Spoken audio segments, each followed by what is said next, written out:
and failed and faltered. The partisan media did their best to cover up those failures. Having discussed these issues with my colleagues, Senator Cornyn and Schmidt, who requested to lead this hearing, all of us agreed that this committee must discuss this important matter.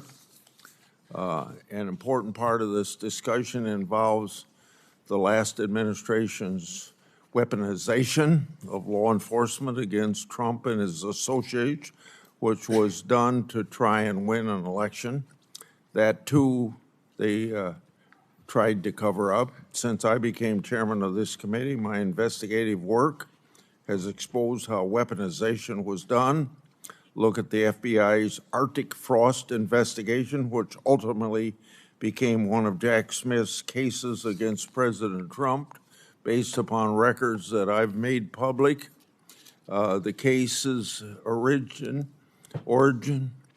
was anti-Trump FBI agent Tebow and his merry band of artisans and partisans. The records indicate that the opening of Arctic Frost was an intentionally designed vehicle by which the Biden administration would ultimately prosecute their primary political opponent, President Trump.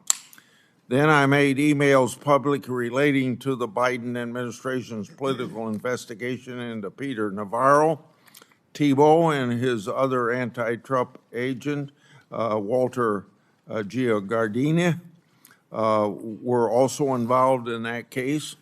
Whistleblowers have told me that Special Agent Giardina openly stated his desire to investigate Trump, even if it meant false predication. Whistleblowers have also told me that Jack Smith's deputy, J.P. Cooney, wanted to open more cases on Trump. He allegedly justified using compulsory process to obtain more information merely based upon partisan news outlets. And guess who was also allegedly involved in those communications? Well, that's the same person, Special Agent Walter Giardina. All of this is more evidence of law enforcement weaponization that would have never been the light of day, but for whistleblowers. I'll have more to say about this matter later today in another forum. Then we have the Biden FBI's anti-Catholic Richmond memo. That memo used the shoddy research of the radical Southern Poverty Law Center to accuse traditional Catholics of being violent extremists. Based on the records that I released the other week, there wasn't just one FBI document that used biased anti-Catholic sources, but over a dozen. And more FBI field officers were involved than we'd been led to believe. It wasn't just the Biden and Ray FBI that failed the people. Recently, I released records showing that the Biden Health and Human Services also failed to address the backlog of over 65,000 reports expressing concern for unaccompanied children. This included 7,346 reports related to trafficking. 36 cases have been accepted by U.S. attorneys for prosecution, with 11 arrests and 3 convictions so far. The Biden administration had a responsibility to do right by the American people. By any metric, they failed. The question is, what did the president actually know or even understand, and who was actually running the government?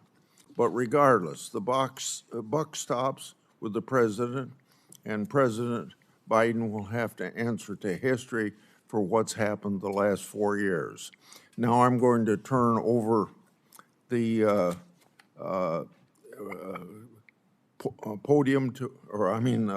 opportunity to speak to Ranking Member Durbin for his opening remarks, and after that, Senator Cornyn is going to take the chair, and Senator Cornyn and and Chairman Schmidt are going to lead the rest of the hearing. Proceed, Senator Durbin. Thank you, Chairman Grassley. This committee has oversight responsibility over the Department of Justice, the Federal Bureau of Investigation, and the Department of Homeland Security. We have a constitutional duty to hold these agencies accountable with public hearings. By this date, in my first year as chairman of the Senate Judiciary Committee, we had already held 2 major oversight hearings with Biden administration agency heads, including one with the FBI Director Wray on domestic terrorism threats. So far this year, the Republican majority in this committee has not held a single oversight hearing, despite numerous critical challenges facing the nation that are under our jurisdiction. In the last week alone, several events have demanded this committee's immediate attention. The horrific assassination in Minnesota, the treatment of our colleague Senator Padilla by federal agents in Los Angeles, and President Trump's unprecedented deployment of the U.S. military in Los Angeles.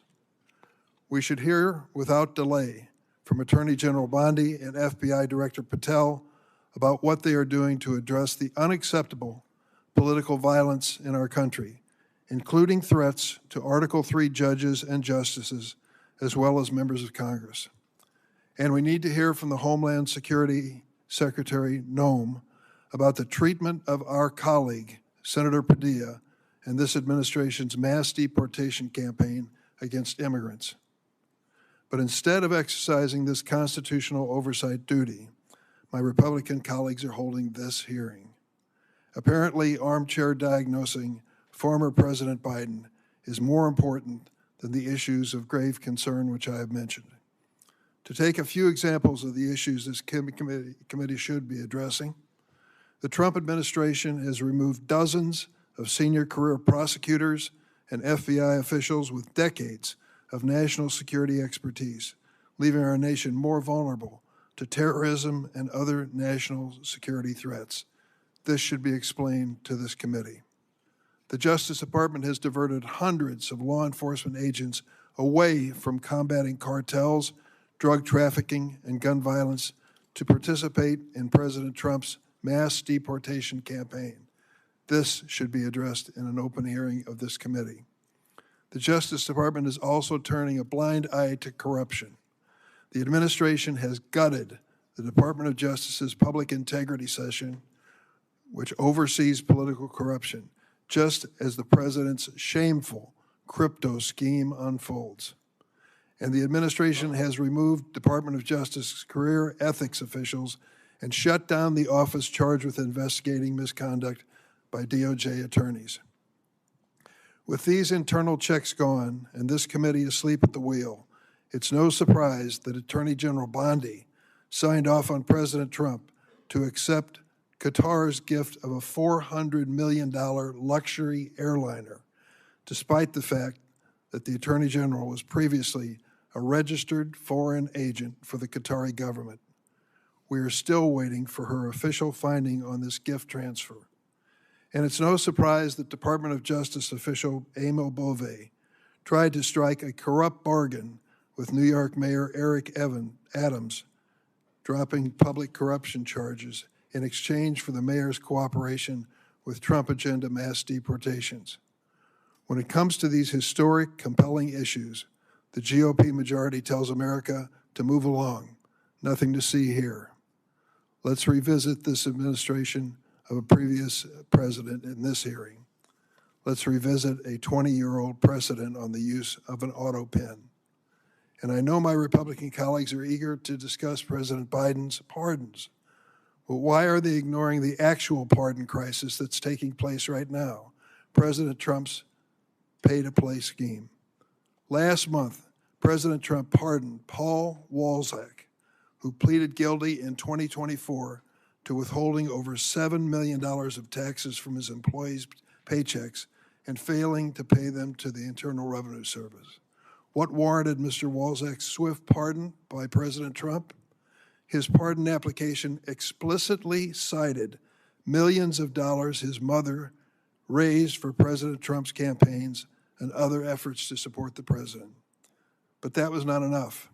It was 3 weeks after Mr. Walczak's mother attended a $1 million a person Trump fundraiser in April of this year that Mr. Walczak was miraculously receiving his pardon. And now he no longer must pay $4.4 million to the taxpayers of this country. That's one example of the many pardons granted to President Trump's wealthy donors and political supporters.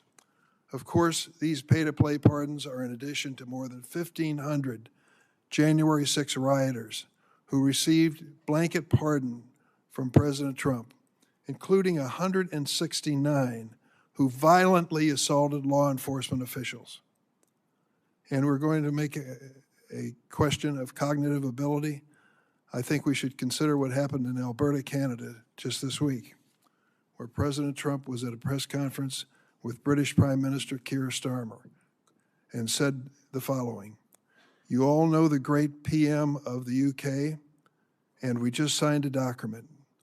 President Trump continued, "We just signed it so we have our trade agreement with the EU. Britain has not been a party to the EU for 5 years, but President Trump made a statement which clearly was wrong."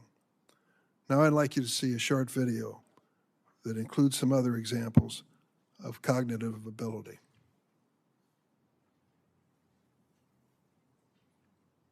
Don't you need to uphold the Constitution of the United States as president? I don't know. The windmills are driving the whales crazy, obviously. I have concepts of a plan. They're eating the dogs, the people that came in. They're eating the cats. They're eating the... I know about magnets is this.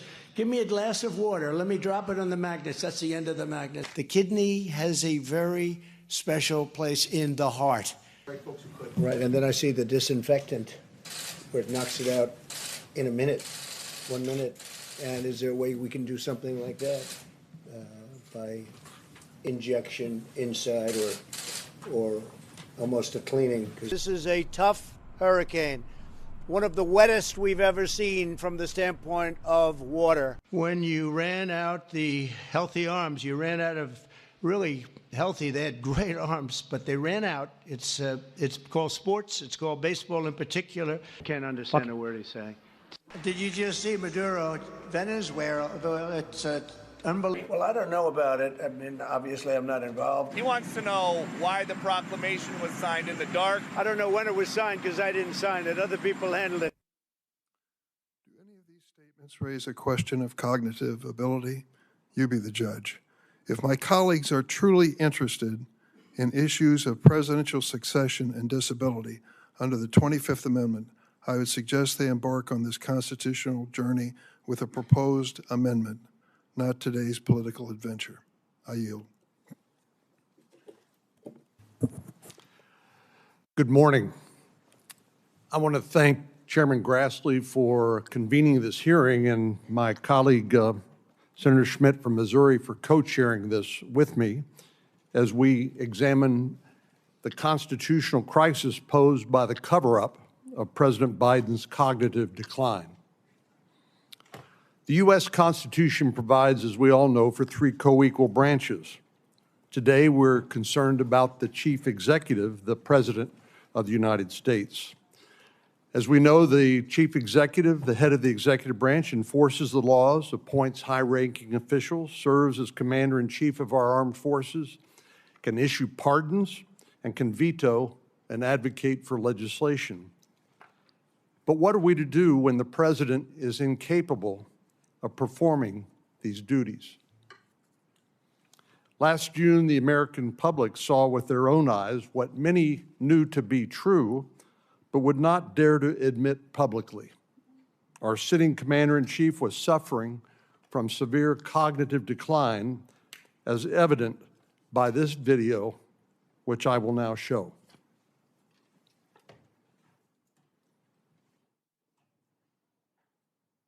For what I've been able to do with the with the COVID, excuse me, with dealing with everything we have to do with.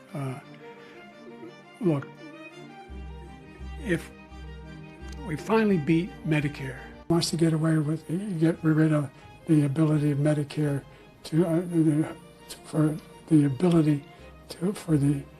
us to be able to negotiate. As we now know, there was a conspiracy to hide the president's true condition by his family, by his staff, by the media, and many elected officials. Jake Tapper and Alex Thompson, who co-authored a book entitled Original Sin. That book amounted to a mea culpa by the mainstream media, but they summed up the problem when they wrote this. Quote, what the world saw at Joe Biden's one and only 2024 debate was not an anomaly. It was not a cold. It was not someone who was under or over prepared. It was not someone who was just a little tired. It was the natural result of an 81-year-old man whose capabilities had been diminishing for years. Biden, his family, and his team let their self-interest and their fear of another Trump term justify an attempt to put an at times addled old man in the Oval Office for 4 more years. So make no mistake about it, this was a constitutional crisis, bigger than President Biden, bigger than any single election, and one that cannot be absolved by the collective apology of the press and an election where the president's party lost. Current events, such as we are experiencing today in the Middle East, are a prime example of why we need a president with his full cognitive abilities, making important decisions involving war and peace. We should know, but we don't yet know, precisely what should happen when a president is unable to perform his or her constitutional duties. And that's the purpose of today's hearing. There are many unanswered questions from this scandal, questions that the authors of Original Sin failed to address in their book, questions that are foundational to the proper functioning of our government. We will address those here and shine a light on exactly what went on in the White House during the Biden presidency. We simply cannot ignore what transpired because President Biden is no longer in office. With a compromised president, our government's very legitimacy and capacity to function was undermined. The American people paid a price, from President Biden's handling of the border crisis to the disastrous events we saw unfold in Afghanistan. It's absolutely imperative that Congress grapple with these difficult questions, no matter how much our Democratic colleagues would like to simply sweep it under the rug. We need to know who was in charge during the last months of the Biden administration. Was it his wife, his chief of staff, nameless others? None of these people were elected by the American people, nor were they authorized by the Constitution and laws of the United States to carry out the duties of the President of the United States. The 25th Amendment provides a roadmap for succession in instances of presidential incapacity. Section 4 gives the Vice President and a majority of the President's cabinet the authority to challenge the President's ability to carry out the functions of his office subject to a vote in Congress. But in this instance, the Vice President and the cabinet, the very ones authorized by the 25th Amendment to question the President's capacity, they did nothing. Are there penalties when the when the cabinet and the Vice President refuse to carry out their duties under Section 4 of the 25th Amendment? Should there be more accountability? The framers of this amendment acknowledge that the execution of that amendment would depend on the good faith of the cabinet and the Vice President. But Biden's cabinet and the vice president did not act in good faith. They acted in their political and personal self-interest. This is the great paradox of self-government. Many of the rules, traditions, and institutions that sustain our republic are self-enforcing. The health and legitimacy of our democratic republic rests on the character of the men and women who serve in government. As a government, it is imperative that we have clear contingency plans when emergency strikes. And yes, it is an emergency when we have a sitting president who's unable to discharge the duties of that office. The concerns raised by this incident stretch far beyond the bounds of partisan politics. I will note that few of my Democratic colleagues are here today. Thank you to Senator Welch from Vermont for being here, leaving us with no other option than to take the boycotting of this hearing as an admission of guilt for their role in this crisis. We must not turn away from the search for answers, and it is not an overstatement to say that the future of our country could one day hinge on how we choose to act or not act on this very issue. I look forward to hearing from our witnesses this morning as we examine the difficult but necessary questions that must be answered from this monumental scandal. I yield to my colleague from Missouri, Senator Schmitt, who will now co-chair the hearing. Thank you. I do want to begin by expressing my sincere gratitude to Chairman Grassley for granting me the privilege of co-chairing this committee with my esteemed colleague, Senator Cornyn. The title of the hearing, Unfit to Serve, captures a sobering and undeniable truth.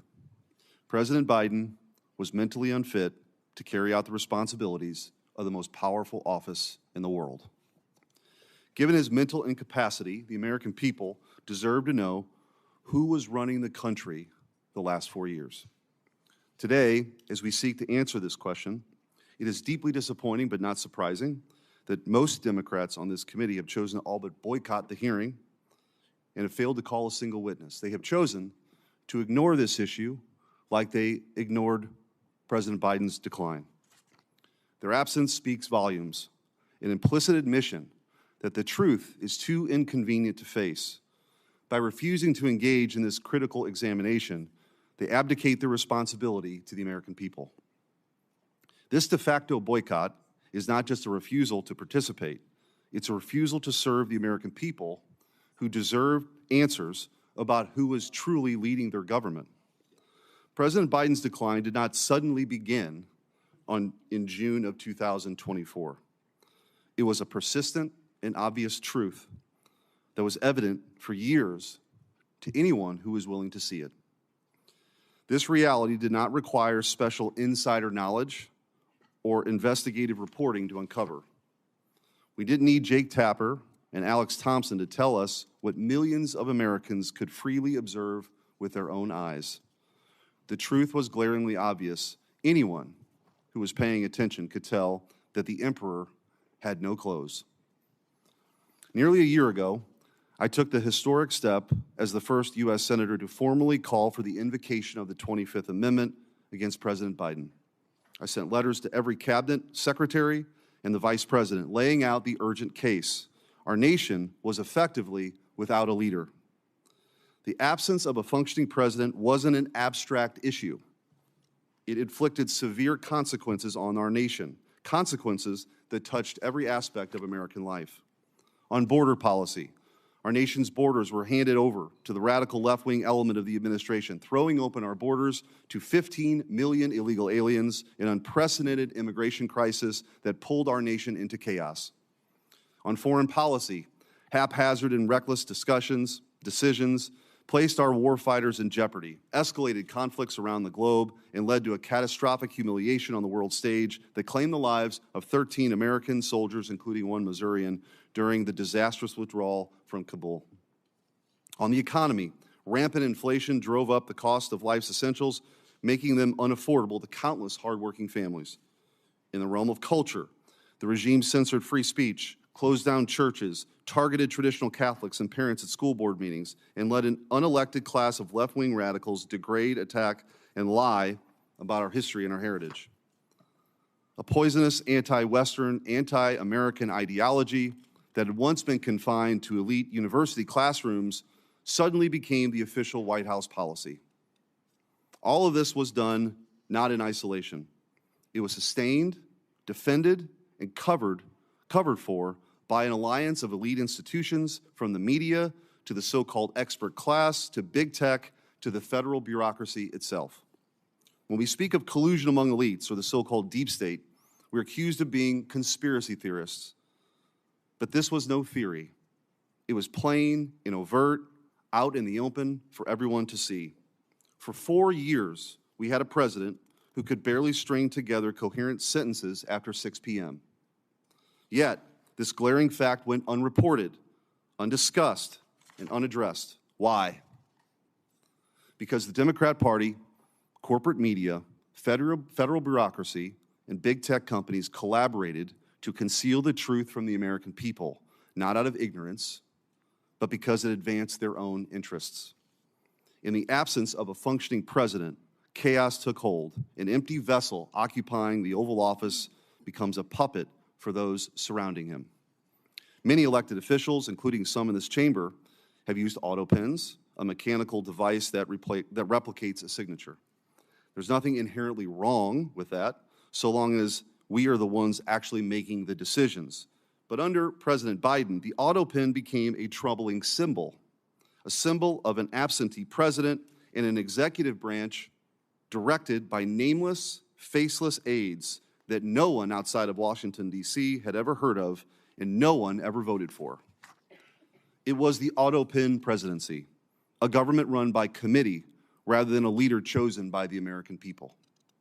By contrast, love him or hate him, we all know President Trump is in command of his presidency, and he is the one calling the shots.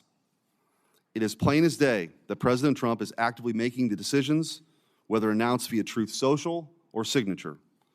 Under President Biden, that transparency and certainty evaporated.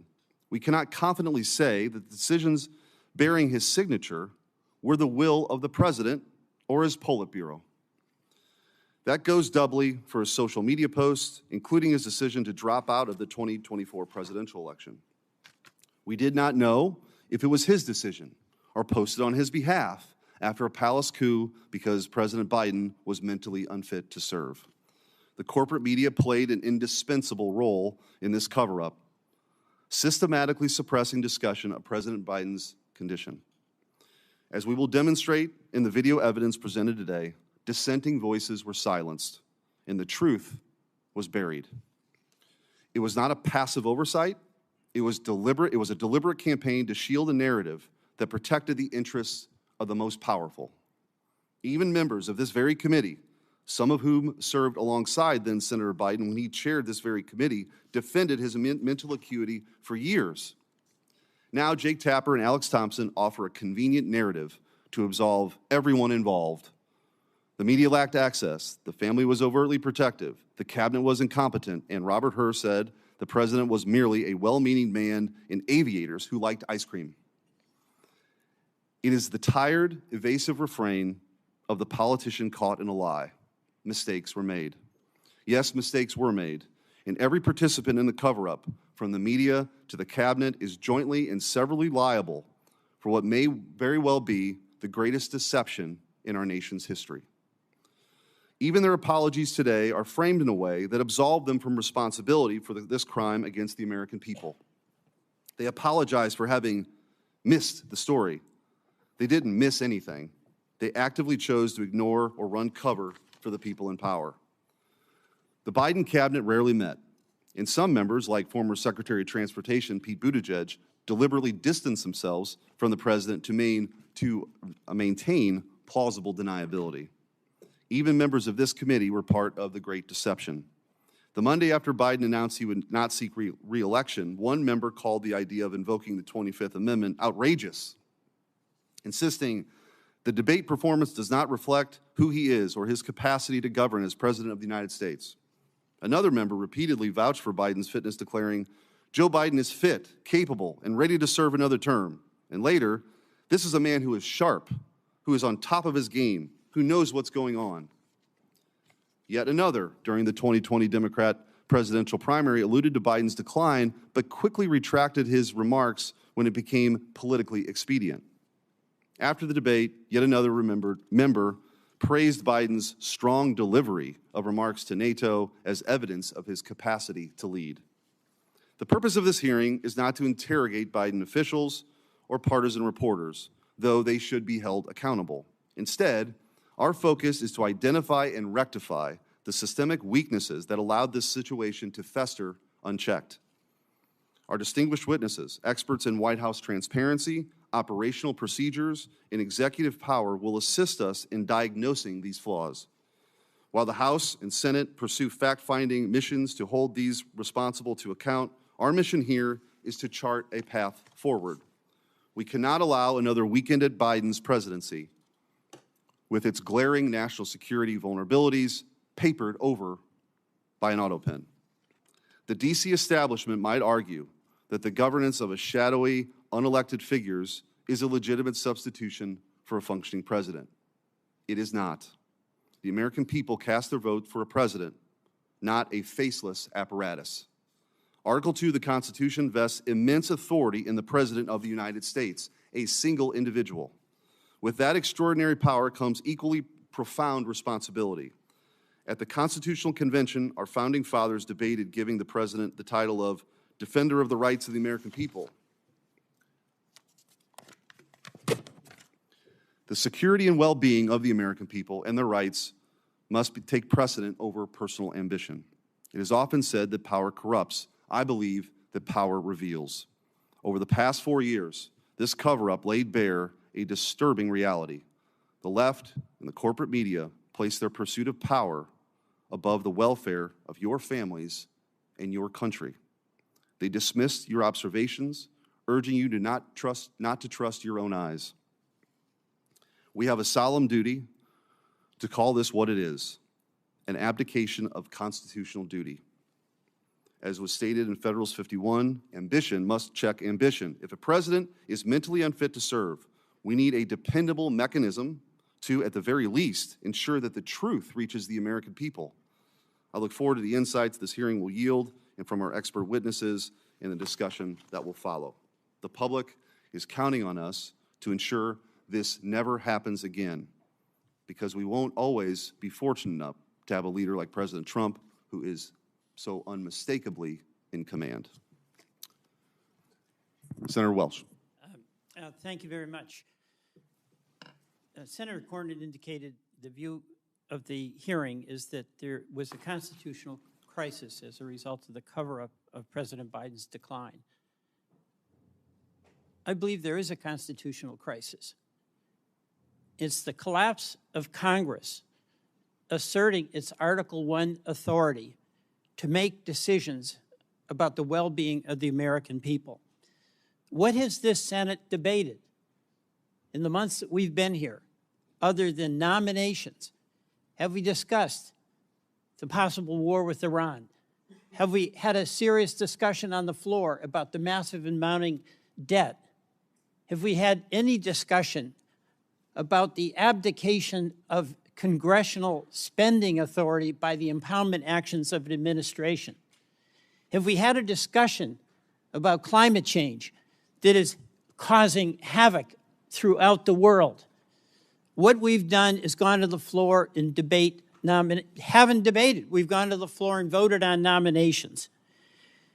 There's another issue of great concern to me, because I have enormous respect for my colleagues. Each and every one of us who was elected, it's the highest honor of our life.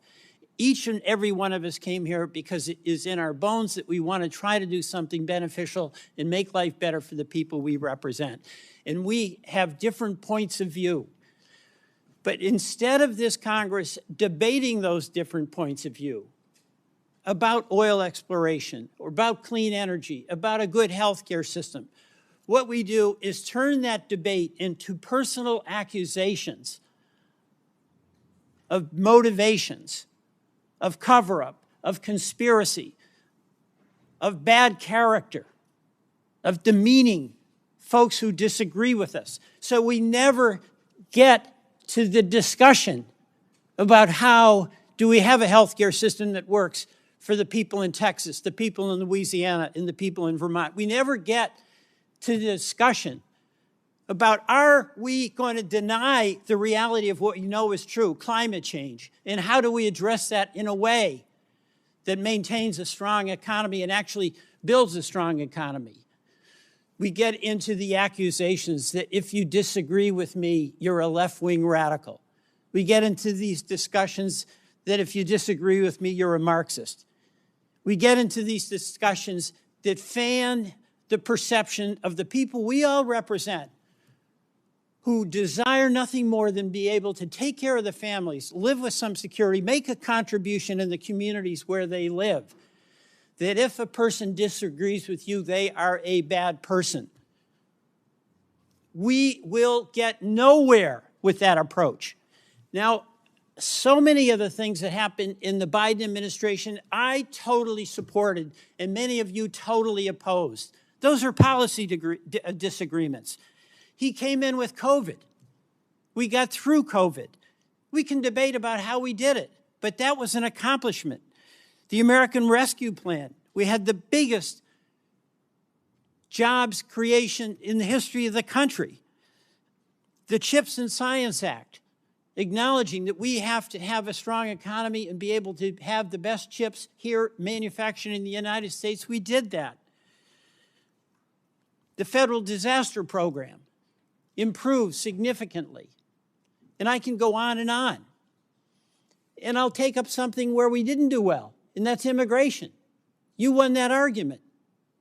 But does it mean that those who disagreed with you along the way were bad people, should be labeled Marxist, should be condemned? The American people ultimately gets to decide. But to the extent that we have a responsibility that we share, Republicans and Democrats, whichever side of the issue you're on, is to debate the issue and not debase the people who are in the debate. That's what I see as the crisis that we're facing in this Congress. Our refusal to engage in the serious discussion about the issues that are having such an impact on the people we represent. And I'm going to tell you what I think is a cover-up. I think this big, beautiful bill done by reconciliation, where by decision of the majority, not a single member of the minority who represent half of the citizens of this country can even be in the room when the terms and the policies are being debated. We are not there. That is what I call a cover-up, because our responsibility to the people we all represent is to debate health care, is to debate our budget, is to debate about the debt that we're going to be leaving future generations. And there is no debate in what is going to be decided in the private back rooms amid discussions, not even of all the Republicans, but of some Republican leaders. That's what's going to have a lasting impact on the people every one of us represents, whether it be in Missouri, Texas, North Carolina, or Louisiana, or Vermont. We can't even do our jobs because we're not allowed to be in the room. So, sure, we can enjoy the pleasure of looking back at the Biden administration and then getting into the weeds about when and where and how the president was acting at any given moment. But, you know, I ask myself before I get into a debate and before I do anything, why am I doing it? And if I do it, does it have the potential to make things better for the people I represent? And if the answer is no, it doesn't have any opportunity to help the folks in Vermont, I just shut up. That's what I do, because it won't help. What we're doing right now won't help. It will not help. And I ask myself, why in the world are we doing it? But we know the answer to that, because the politics that has been embraced in this Congress is the politics of accusation, of demeaning adversaries, of deflecting from engaging in the hard discussion about hard issues and trying to come to some common agreement that's going to be to the mutual benefit of all of the people that we represent. I yield back. Thank you. We'll now introduce the witnesses. First up, from my left to right, John Harrison. John C. Harrison is the James Madison Distinguished Professor and Class of 1941 Research Professor at the University of Virginia School of Law. He's a graduate of the University of Virginia and the Yale Law School. After graduating from law school, he engaged in the private practice of law, then clerked for Judge Robert Bork on the U.S. Court of Appeals for the D.C. Circuit. From 1983 to 1993, he worked at the U.S. Department of Justice, including as Deputy Assistant Attorney General in the Office of Legal Counsel. He joined the law faculty at the University of Virginia in 1993. In 2008, he was on leave from the law school to serve as counselor on international law and legal advisor to the United States Department of State. His principal academic fields are structural constitutional law, administrative law, federal courts, and constitutional history. Skipping over the empty seat to Theo Wald. Theo Wald is a visiting fellow for law and technology policy at the Heritage Foundation. Wald is the former Solicitor General of Idaho. Previously, Wald served as the acting assistant attorney general in the Office of Legal Policy at the Department of Justice and deputy assistant to the president for domestic policy under President Donald Trump.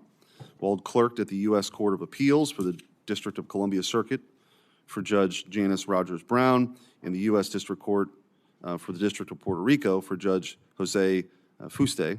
Wald is an intelligence officer in the United States Air Force. Wald holds degrees from Georgetown University, where he studied government and English, and from the University of St. Andrews, where he studied English literature, and a JD from the University of Notre Dame. Mr. Wald and his wife have 5 children and live in Boise, Idaho. Sean Spicer.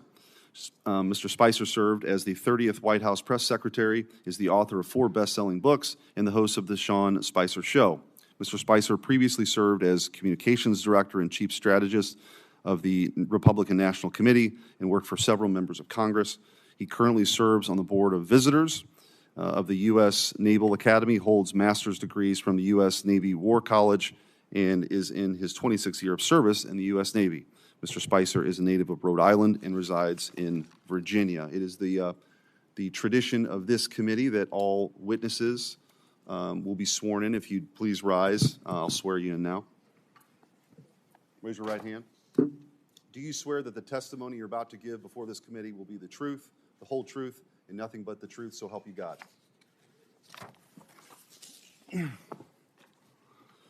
Thank you. And now we'll start with you, Mr. Harrison, with your opening statement.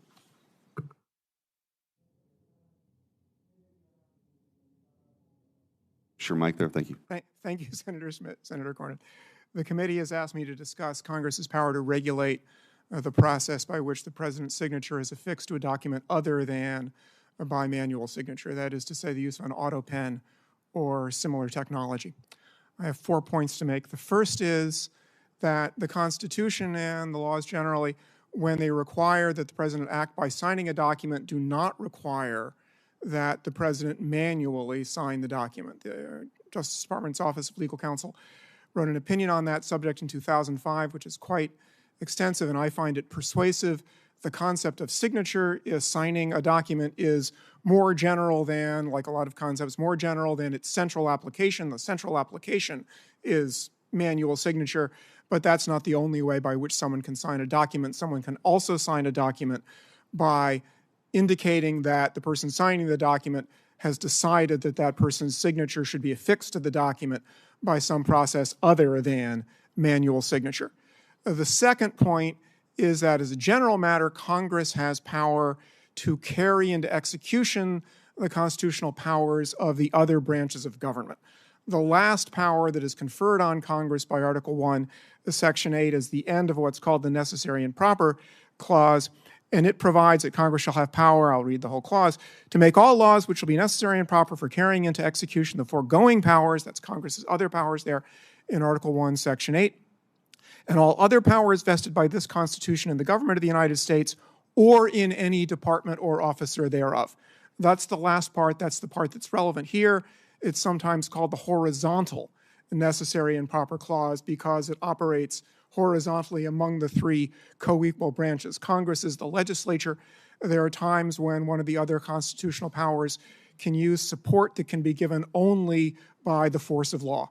And that is something that Congress can do with a horizontal and necessary and proper power. The next thing I'll say is there are some principles, I think, that should govern exercises of the horizontal necessary and proper power. The first is that it operate to support, to assist, to make cause to function better, the power that is being carried into execution, be it that of the president or that of the federal courts. The second is that in supporting the other powers, Congress not seek to exercise powers that are vested elsewhere, like the power to decide cases, like the president's power of pardon. And third, when Congress exercises that power, it should make sure not to put substantial burdens on the exercise of the other powers that it's seeking to support, powers that once again are vested elsewhere than in Congress by the Constitution. I think Congress can regularize the process by which the president's signature is affixed without his manual signature in a way that would be consistent with Congress's horizontal necessary and proper power.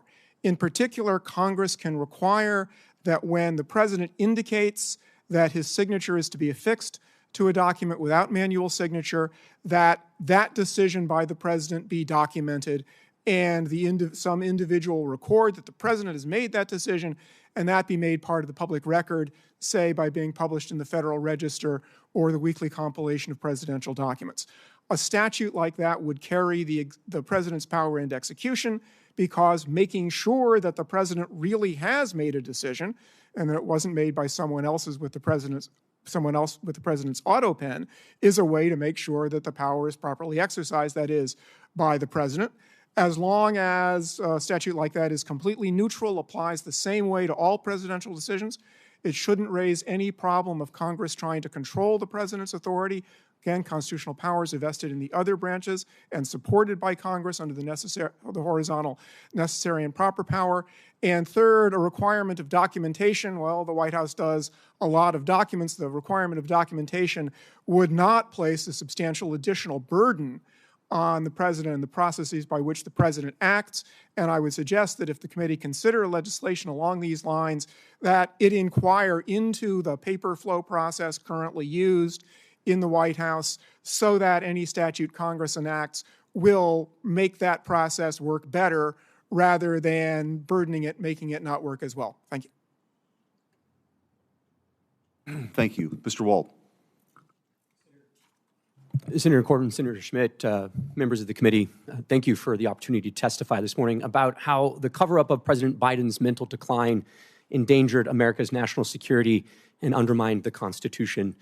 The U.S. Constitution vests executive power in a single person, the president. At the founding, the president exercised the executive power through only a small group of trusted advisors and personnel. In fact, President Washington had a 4-member cabinet. Today, the president directs a Leviathan executive branch with 15 cabinet departments and at least 4 million full-time executive branch employees. The executive branch proliferation has a single source of democratic legitimacy, that by order of the U.S. Constitution's Article 2, the president is both elected by the American people and vested with the executive power, all of it. Traditionally, the president takes positive actions and authenticates those actions through his signature.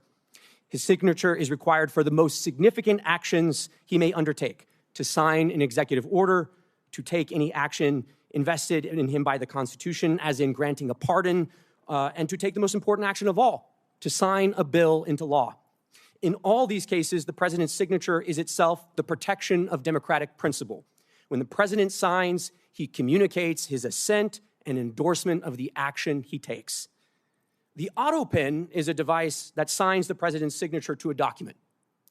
The Oversight Project, of which I am a board member, has discovered that the Biden White House deployed an autopen to affix President Biden's signature to pardons, prison commutations, executive orders, and presidential proclamations. The Oversight Project's research has found that the Biden White House first deployed the autopen to affix President Biden's signature to a proclamation on day 5 of his administration. and that there were at least 3 different autopen signatures in use throughout President Biden's tenure in the White House. In June 2022, the Biden White House began deploying the autopen to sign clemency warrants and executive orders. Autopen use skyrocketed from there. We found that of the 51 clemency warrants issued during the Biden presidency, over half, 32 in total, were signed with an autopen. And these include some of the most controversial acts of clemency of the Biden presidency, including death row commutations and the preemptive pardons of members of the Biden family, Dr. Anthony Fauci, General Mark Milley, and more that were issued in the final days of the Biden presidency. We reviewed President Biden's schedule and his publicly available media and were unable to find any record of President Biden's personally approving these actions, such as a statement issued by the president himself to reporters. In addition, we found that the Biden White House used the autopen to affix President Biden's signature to clemency warrants and executive orders while the president himself was in Washington, D.C. for at least some of that day, and thus was presumably available to sign important executive actions. Finally, we found multiple days where President Biden wet-signed a bill into law, but used an autopen to issue an executive order or for other important executive actions. The Biden White House's widespread use of an autopen to affix President Biden's signatures to documents that exercise executive powers belonging solely to the president poses significant constitutional, legal, and practical considerations. Once the president's signature is copied and loaded into the autopen, the machine can sign documents as the president himself would. To be blunt, by using the autopen, anyone can sign documents as the president himself. Now, to be clear, I'm not here today to suggest that the autopen is bad. It's just technology. I'm here today because of questions concerning President Biden's capacity and whether the autopen was used to usurp presidential power or to conceal the president's decline. As the sitting president's mental acuity declined, potentially to the point of incapacitation, his administration's expansion of the powers of the presidency raises more questions than answers. Any investigation into this matter should focus not only on whether President Biden directed or authorized subordinate staff to take action in certain instances, but whether he had the capacity to do so at all. The 25th Amendment lays out clear procedures for what to do when the president is incapacitated. It was carefully drafted and informed by our nation's history. The Biden administration ignored it all to aggrandize executive power and push the country further in their preferred ideological direction. It is our obligation at this point to get to the bottom of these issues and to ask the important question as to whether or not the autopen and other devices were used to cover and obscure President Biden's mental decline, undermining our national security and also the Constitution. Thank you for the opportunity to testify this morning. Right on time, pretty impressive. Thank you. Mr. Spicer. Chairman Schmidt and Cornyn, members of the committee, thank you for having me. I was asked to share my experience as a senior White House staffer with respect to the interactions that I and other senior staff had with President Trump during his first term. During my tenure as press secretary, I interacted with the president multiple times every day. Most days I would talk to him by phone or in person early in the morning and then multiple times throughout the day, including weekends. For the most senior positions in the White House, those designated by the rank of assistant to the president, which includes the White House chief of staff, the White House counsel, and the press secretary, it is critical to have regular interaction with the president. The position of press secretary especially demands this type of consistent and intentional communication. I or any other press secretary, regardless of administration, could not do the job effectively without regular communication with the president. It was my responsibility to have the most up-to-date understanding of President Trump's position on policy, personnel, and everything in between. Admittedly, I made a couple of rather high-profile mistakes during my tenure. You may have read some of them. But in all cases, those mistakes occurred when I wasn't connected with the president's thinking or position on a particular issue or policy. Coordinating and collaborating among even the most senior staff cannot replace direct communication with the president himself. In my position, I was very well acquainted with the president's work, his day-to-day responsibilities, and his fitness for office. I watched him serve with the strength and endurance of a man half his age. As you can see on almost a daily basis through events, statements, and social media posts, he's up early and ends his days very late. Yet in several instances during his first term, the media questioned his fitness for office. Guests and so-called experts like Sanjay Gupta at CNN were called upon to speculate on the result of Trump's physical and mental well-being. The Washington Post ran hit pieces with headlines like, "The White House struggles to silence talk of Trump's mental fitness." Vox wrote, "Is Trump mentally unfit to be president?" NBC ran a story by the Associated Press that raised mental health concerns regarding the president. CNN's Brian Stelter questioned if members of the news media were, quote, tiptoeing around obvious questions about President Trump's instability. These headlines were not isolated instances. Most major news outlets ran with these ridiculous type of propaganda pieces. To use one of the media's favorite terms, these inquiries were without evidence. That brings us to the juxtaposition of how the very same media covered the Biden administration. To be blunt, the legacy media failed the American people. They failed to do their job. Many, rightly so, believe the media in this country is culpable in covering up the obvious decline of the 46th president of the United States. The scrutiny that was baselessly directed at President Trump during his first term was wholly absent from the media coverage of the Biden White House. The media lacked any sense of curiosity that would naturally stem from what the public could see with their own eyes. Even in the face of deeply concerning and public signs of President Biden's mental and physical decline, legacy media outlets were silent. Biden and his senior aides flatly dismissed the need for a cognitive test during his tenure, as had been requested of President Trump. Yet no protest was heard from the voices that were so critical of Trump. With the exception of a couple White House reporters like Fox News Channel's Peter Doocy, reporters generally refused to breach the subject at White House briefings. News outlets weren't the only ones complicit in covering up Biden's decline. Presidential staff would have or should have been interacting with Biden on a daily basis. At best, his administration was grossly negligent. At worst, Biden's staff actively concealed his fitness for office. When White House Press Secretary Karine Jean-Pierre said President Biden could run circles on her, there were only two possible conclusions: that she herself was in poor health and in need of medical assistance, or that she was lying. There is no question that a vast difference between how President Trump interacted with his staff and how President Biden did. Whether one supports President Trump or not, he is clearly the most accessible and transparent president in modern history, and there is no question who is running this country. The same cannot be said of President Biden. It is the president who is elected by the American people. The role of staff is to execute his agenda and policies. I thank the committee for holding this hearing so that going forward, the American people can have the confidence in who is running the country and making critical decisions. The American people deserve no less. Thank you for those opening statements. The minority did not call any witnesses for today's hearing. They have chosen to ignore the hearing as they chose to ignore President Biden's mental decline, but we do have a short video of some previous statements from Biden administration officials and Democrat Party officials telling us not to believe our lying eyes. We can play the video.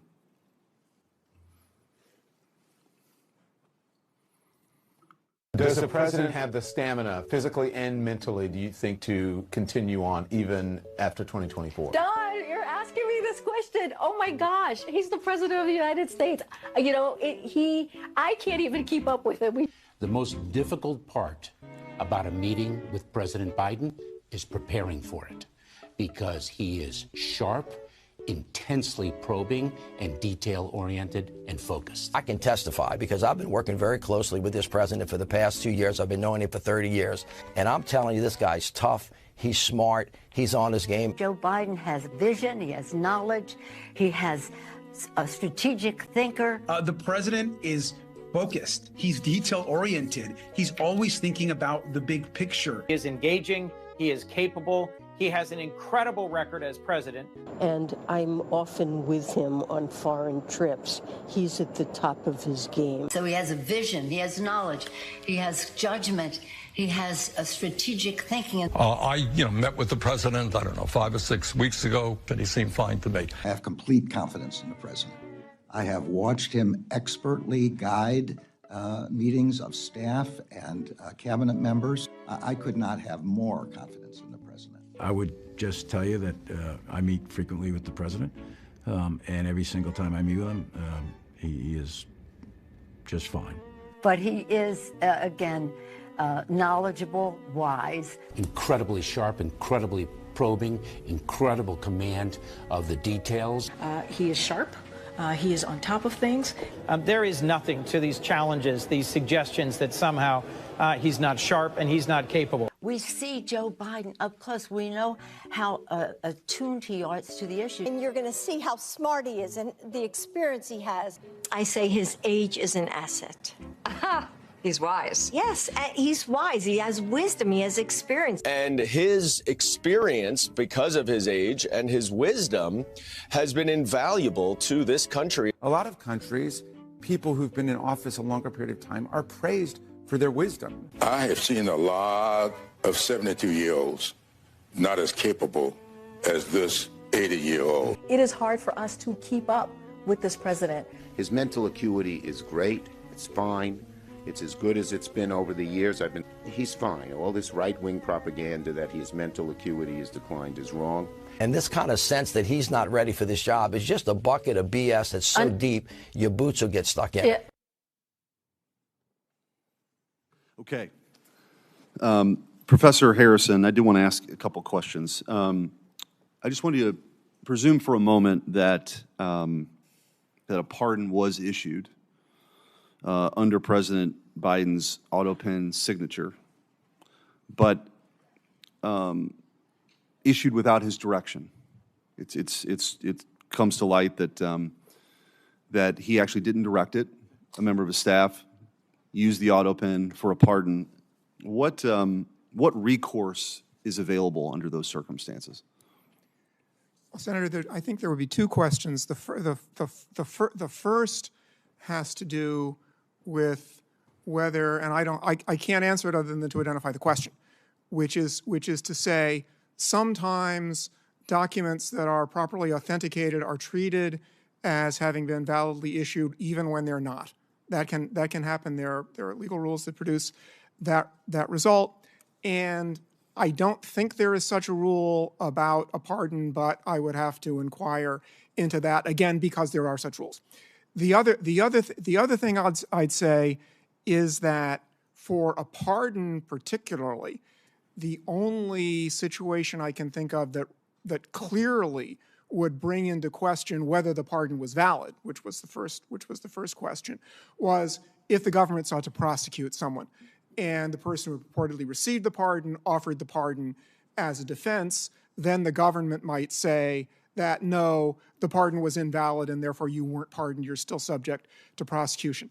There might be some other way for a question like that about a pardon to come up. I can't think of another, but that's the one I can think of. So from your perspective, let's just say that if there isn't any other legal recourse other than the one that you sort of brought up, what advice would you give to this committee or this Congress or this Senate to address that? What remedies could the legislative branch enact?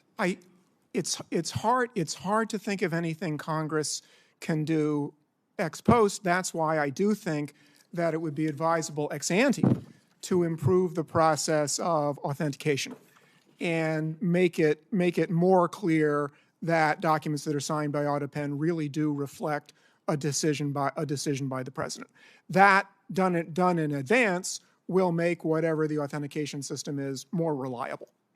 Mr. Wald, given sort of the role that you played in trying to provide more transparency of what happened during the 4 years under Joe Biden, who was running the country under Joe Biden? Let's just take the last 2 years. It's a great question, Senator, and at some level, I'm not the right witness for this hearing. I mean, there should be members of the media here, maybe some of your Senate colleagues who had known the president over the years and obviously had close proximity during the time of his administration, and obviously his staff. I think, sort of align with your previous question, there is a real consideration here on authentication. And in my time in the first Trump White House, there was an exhaustive process to determine how paper flowed into the Oval and when the president had given his assent to a certain action. That was through, in fact, two different policy channels, the staff secretary, and then there was also an office, essentially of policy management. guiding the flow of documentation. If the Biden administration staffers and personnel wanted to put this to bed, they could very easily dispel all of this by saying, here are the documents that show the president assented to these actions. The Trump administration would have that. Previous administrations would have that. And if that's not there, then there is cause to improve the way that executive branch employees authenticate actions undertaken by the president. Yeah, I mean, the president actually performing the functions of president is kind of an important thing in our constitutional order. You had, kings used to affix their seal to show that this was an official declaration from the sovereign. In this country, the sovereign are the people. They delegate, the authority to their elected representatives.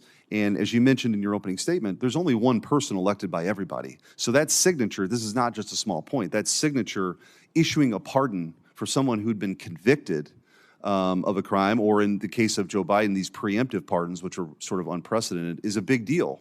And I think that's part of the reason why we're here today. Mr. Spicer, I wanted to ask you, you alluded to this, but the media, so desperate to make sure President Trump never got back into office. Of course, you saw the lawfare that took place, but then, of course, this narrative that Joe Biden was fine, don't believe your lying eyes, until that they couldn't deny it anymore based on the debate. Could you just kind of compare that to your experience when you were, press secretary for President Trump, to sort of the inquiries that were made daily about his mental acuity versus the inability to do that during the 4 years under Joe Biden? Senator, in many cases, there was no inquiry. They would just run with a story, having guests on that would question his physical or mental acuity, speculate on it, bring guests on that would speculate it. We would often then push back on those kind of stories. That's in vast contrast to the lack of any kind of curiosity that existed throughout the 4 years of President Biden. And I think the difference was they would seize on the simplest thing with President Trump, whereas in President Biden's case, there was multiple issues of physical, mental confusion, him going in the wrong direction, him falling down, him misunderstanding an event or not being able to finish the sentence. That was never the case with President Trump. They were almost manufacturing instances in his case without actually trying to get to the bottom of a story or inquire within the press office to get our response. They would go with the story, then we'd push back. With Biden, my understanding from the conversations that I would have with the media is they would never ask. They just literally were basically afraid to go there. Senator Cornyn. Professor Harrison, it strikes me when talking about the autopen, there are really two issues. One is the mechanical use of an autopen in lieu of an actual signature by the president. But it seems to me that we're confronted with more important or more fundamental issues is, did the president know that the autopen was being used for that purpose? And so one would be if somebody stole the autopen and was signing pardons on behalf of the president, but what we're confronted with here is really the capacity of the president of the United States to understand what he was supposed to be doing. And just thinking about other areas of the law where capacity is important, and whenever it comes to people writing a will, let's say, for example, disposing of their property to their children and grandchildren, occasionally there arises the issue of testamentary capacity by the person disposing of their property. And generally speaking, to have testamentary capacity, that person must understand they're signing a will, they comprehend the nature and the extent of their property, they recognize their relationships with potential beneficiaries, and understand how the will disposes of their assets. So why can't we have a similar inquiry into the executive capacity, let's say, of the President of the United States to actually know what he or she is doing? Senator, you're absolutely right that question, whether the president or somebody else who holds official power has the legal capacity to exercise it, is distinct from authentication of documents. Authentication of documents is important, but capacity is another question. With respect specifically to the president, I think the answer there is, and this may be out of the frying pan into the fire kind of answer. The answer there is Article 2 and then the 25th Amendment. deal with the situation in which the president is unable to exercise his powers and duties. And I think it's a reasonable inference, although the Constitution doesn't come out and say this, that a president who is not determined to be unable through now what's the 25th Amendment process for making that determination. There's no process in Article 2 itself. The 25th Amendment added something. A president who has not been, pursuant to the 25th Amendment, determined not to be able to exercise the powers and duties of the president is presumed to have capacity to do that. I say that not on the basis of any sort of, other than practice, that's the way it's been for a couple of hundred years, but I think that is a reasonable inference from the fact that the Constitution does make a provision about what happens when the president's unable, and the 25th Amendment then provides a process to determine by which the president's unable. Mr. Wald, following up on Professor Harrison's answer, the 25th Amendment requires actions by the Vice President and a majority of the Cabinet to declare the President incapacitated, incapable of carrying out his or her duties. But there doesn't appear to be any accountability or any remedy when they fail to act as they did in this case. Some have suggested that there may be potential crimes committed by members of the Cabinet for failing to act, basically suborning perjury, forging government documents, impersonating a federal officer, making false statements, conspiracy to defraud the United States, obstruction of justice, wire or mail fraud. Those are all statutes, criminal statutes that are on the books.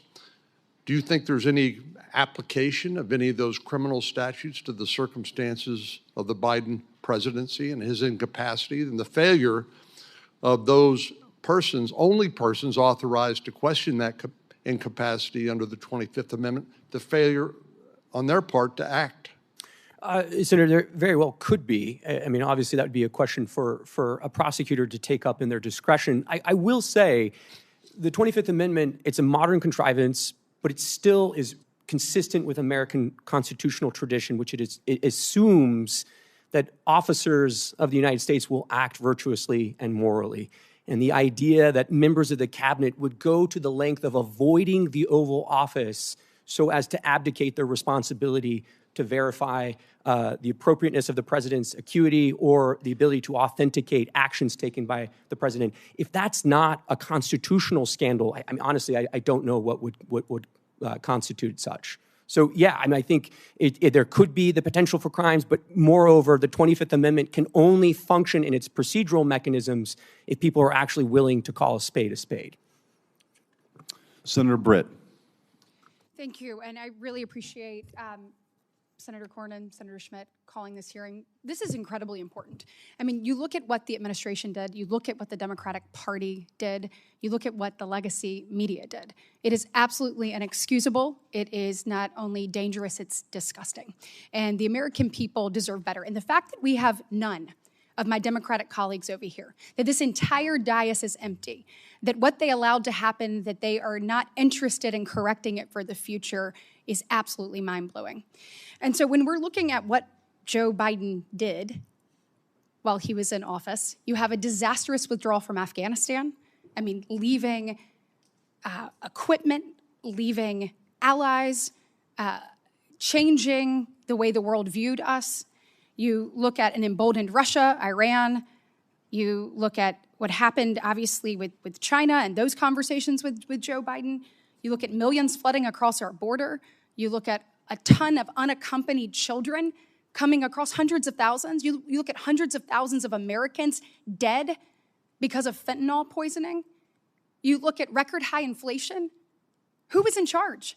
And the fact that not one Democrat colleague can show up and try to get answers to that, I hope the American people see that for exactly what it is. And so my questions to you is, how do we prevent this in the future? So we know that the 25th Amendment in the 1960s, we take a look at that. Section 4 was purposefully vague to allow for some flexibility. Clearly, it either didn't work or we have some people we need to hold accountable for not stepping up. So I want to know from you all, What do we need to do? Do you think that there need to be more guardrails when it comes to Section 4? Do you think that we need some more standards to evaluate that? And if so, what should those standards be? And Professor Harrison, I'd like to start with you.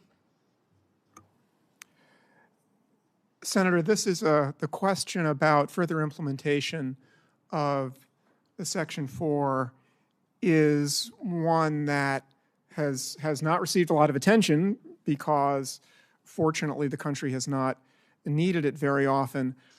I think that this is a situation in which Congress's power is pretty limited because the Constitution, by design, put a somewhat vague but nevertheless meaningful concept, which is ability on the part of the president and it also means in the hands good of faith. political process. That's the Yes, last thing and I'll good say. faith. Yes. And I don't think, obviously, we don't have that here. Mr. Wald, do you have any opinion on that? Yes, Senator. So you said, should we hold folks accountable and should there be some reforms? The answer would be both. Yes. Right. So your colleague on the Democrat side who did attend, Senator Welch, said, hey, this is just kind of retrospective. We need to move on. I would strenuously disagree with that. The only ability to move forward is if there's an accounting of what was undertaken under the Biden staff, the Biden personnel, the bureaucrats, and the cabinet. And one thing I'll just say is this very issue was debated by Republicans in 1988 in the Miller Commission report at the University of Virginia. Republicans had the open and honest, transparent discussion about the end of the Reagan presidency and whether or not there were other guardrails that needed to be imposed on the 25th Amendment. Some discussions were about the inclusion of a mental health professional on the White House medical team, whether the Surgeon General should oversee the inclusion of medical reporting as part of Section 4, Clause 4 of the 25th Amendment. All I'll say is all of those things have been set aside. There has been no legitimate discussion in the years since about how to make the 25th Amendment more robust and how it could actually operate in the instance that the president lacked capacity. And do we need to more clearly define what unable means in the 25th Amendment? Oh, I think most certainly, and I think there should be. Look, the other issue, and a number of legal academics, former colleagues of Professor Harrison, have taken this up over the years. Professor Calabresi wrote about this 20 years ago, that there needs to be a more precise definition. And there are lots of issues related to succession. There clearly does, because, even from all of us from the outside, we're saying there is a problem. And the fact that we could get no one on the inside to actually take a look at what they already knew to exist and then be able to hold them accountable, we have to have other guardrails moving forward. And that is absolute. So we need to be talking today about what those guardrails are. I have a question. I'm running out of time. It's two things. One, senior staff. So I have been a senior staff member. You take an oath when you get to come and work in this body. You want to make sure you're doing what's best for the United States of America, for the state you serve, all of the things. Is there any way to hold senior staff accountable for either helping to cover up and or moving people to the side? Because it is clear that there are people within this administration that saw that, and they should be sitting in front of us today answering the question of why they turned their back on America, because that's exactly what they did. And so whether it's secretaries, whether it's people in the administration, or whether it is senior staff, we deserve some accountability and we deserve some answers. And then my last question will be for Mr. Spicer, legacy media. How in the world do we hold them accountable? If all of us on the outside can see it and we are saying, get to the bottom of this, but yet they refuse, what mechanisms should we put in place to be able to hold them accountable for not actually following what is clearly in front of them? Senator, you're asking the right question. When it comes to accountability, it can't be overstated. When the Biden White House stripped 440 White House hard passes from independent journalists, they were attempting to control the narrative, to make sure that no one who wanted to hold them accountable was silenced. Part of what I think this administration has done so well is bringing in new voices, people from disparate backgrounds of all sorts, to ask the White House press secretary, to ask the senior staff, and to be able to hold them accountable. Part of it is allowing other voices in the media. We've seen what the legacy media did, but that's why I think the growth of independent media is so healthy for our democracy, and we need more of it, not less. Thank you. And then the senior staff question, please.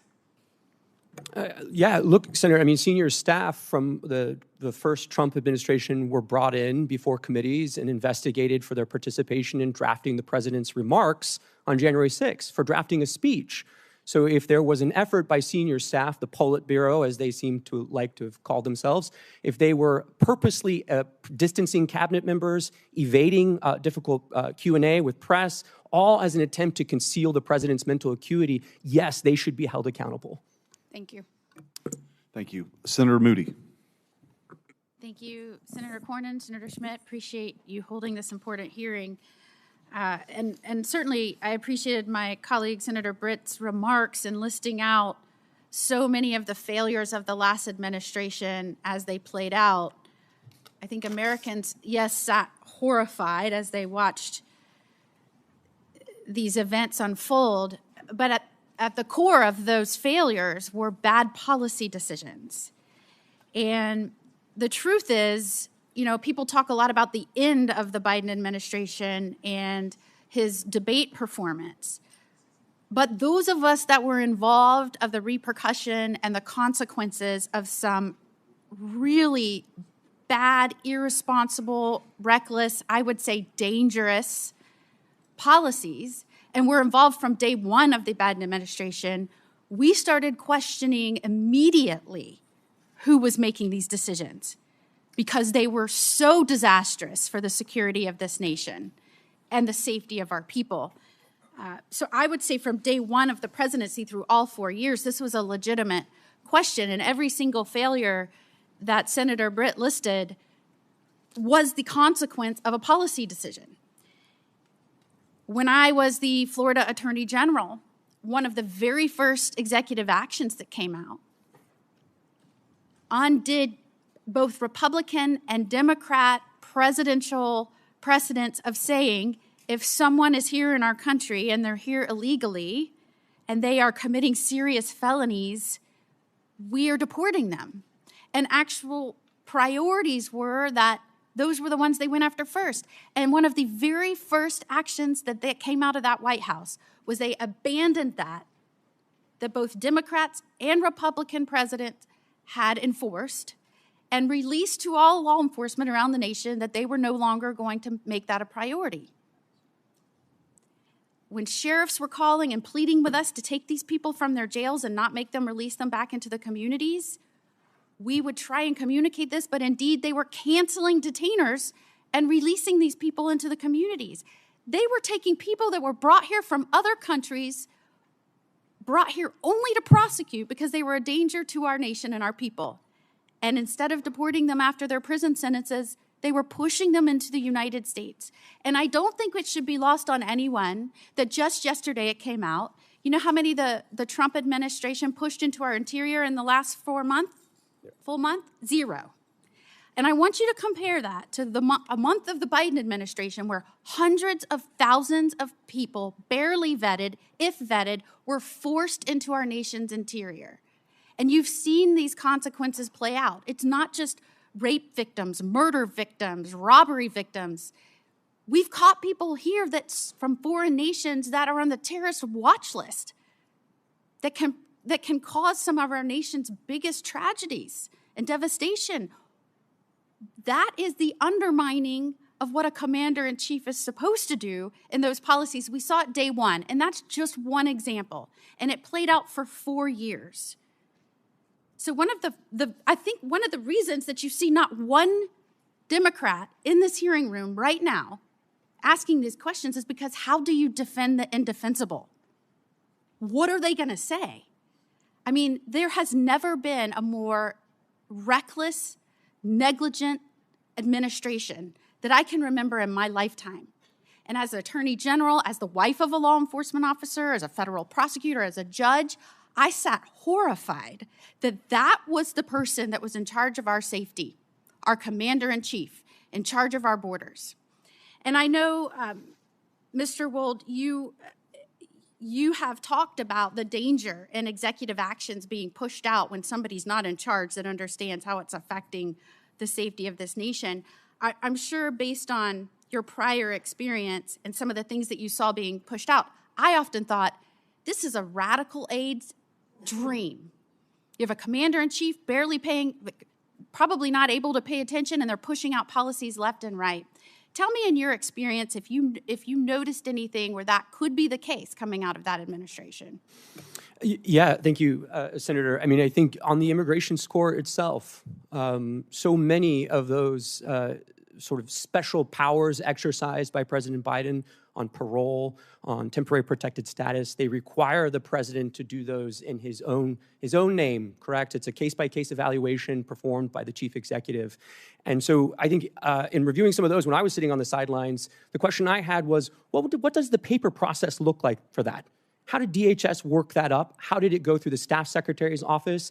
And what was the president briefed on as far as the policy considerations tied to some of these decisions to bring in violent criminals from Haiti or Nicaragua into the interior of the United States? It's to concern you when you learned, and we are now uncovering, that cabinet officials were kept from meeting with the president for months at a time. Look, I mean, if you go back through our history, Senator, so Grover Cleveland, Wilson, FDR, JFK, President Johnson, President Biden, it's almost a Democrat sport to keep from the American people the health and acuity of the chief executive. They've been doing this for a long time. But this is of another level, especially as Mr. Spicer was mentioning, the complicity of the national media in obscuring this, but also that cabinet officers would go to the lengths of avoiding interacting with the chief executive because they were fearful that they would have to speak to his diminished capacity. And I'm running out of time, and it was of particular concern that the media seemed to never ask him about executive actions and policy. Favorite flavor of ice cream? Yes. Why he was pushing dangerous criminals into the interior of this nation? No. And that is why I think this hearing was so very important. What was coming out of this administration was a radical wish list, and certainly you can see it, what has happened to the consequences playing out right now, and now I think we're all seeing why. Thank you. Senator Blackburn. Thank you, Mr. Chairman, and I'm so pleased. I joined my colleague from Florida in saying it is time that we have this hearing. All across Tennessee, I hear from people every single week that say, what was really going on in the White House, and why would no one say anything when, with your very own eyes, you could look at any of the footage and see what was transpiring with President Biden. And I think the fact that many of his own cabinet members knew that he was not fit to serve and that there was a cabal behind the curtain who was making all the decisions.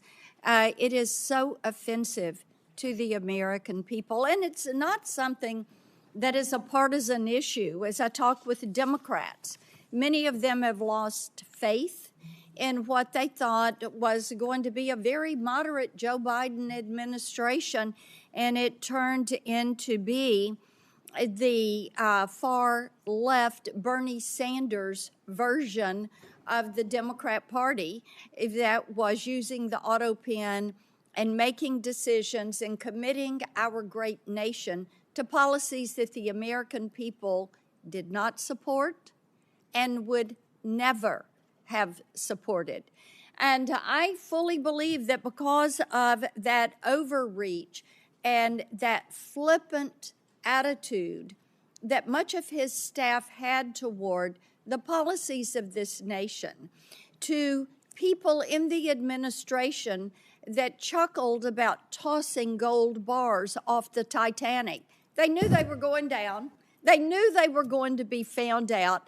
And they probably knew at some point there would be a hearing like today, and the other side of the dais would be completely empty because no one can defend what they did. Mr. Wold, I want to come to you for a moment and talk about something that was really a disturbing revelation from the Tapper Thompson book. And you know, this is part of the thing. Now we're finding out the media was all a part of the joke. They were part of the ruse. They were part of the fraud that was pushed forward. A Biden staffer told the authors that Biden just had to win and then he could disappear for 4 years. That's all they needed to do. And, you know, it is, the following statement was he'd only have to show proof of life every once in a while. And as I had a Tennessean say to me, when they had actually downloaded this book and read it, and then they said, you know, how stupid do they think we are?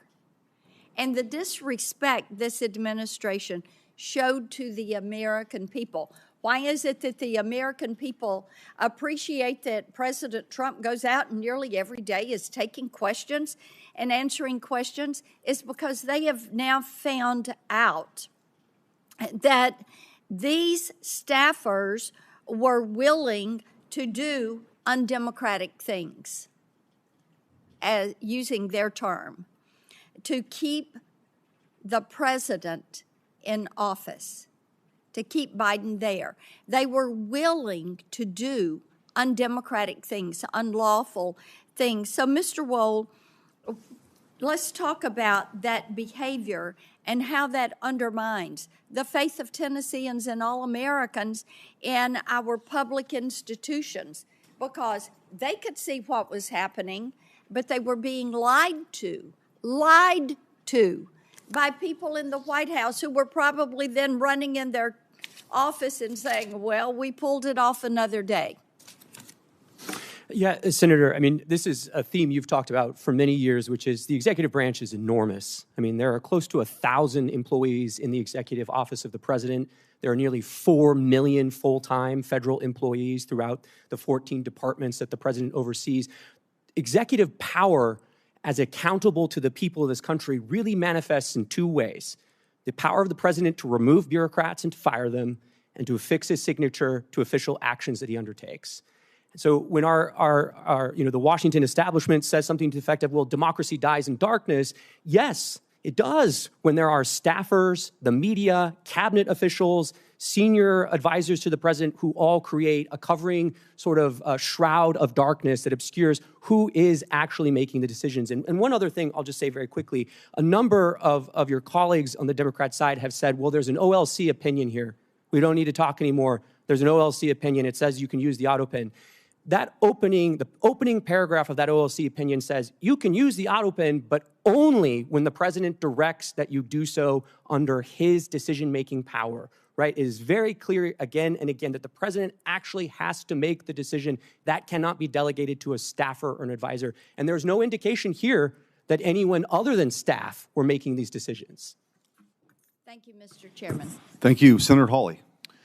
Thank you, Mr. Chairman. Thanks to all the witnesses for being here. You know, the visual, sometimes it really is true. A picture speaks louder than words. It's worth 1,000 words. And here, all you have to do is look over at this side of the dais to see that the stone wall continues. I mean, from the party that lied to this nation for 4 years, let's just take a look at some of the things that our colleagues said on the Democrat side when their own Justice Department was concluding that Joe Biden, who, let's not forget, illegally took classified documents and kept them in his garage, in his freezer. I mean, Lord knows where. He just certainly didn't know. Their own Justice Department interviewed the guy and concluded he could not form the requisite mental state to stand trial. He did not have the mental ability to stand trial. And what did our Democrat colleagues say? Vice President Harris says, oh, no, the way that the Hur report characterized the president is so wrong. The president's demeanor is totally fine. Senator Smith, what the Hur said about the president not remembering his son's death, so unfair. Senator Kaine said this is grandstanding. Senator Fetterman said it's just cheap shots.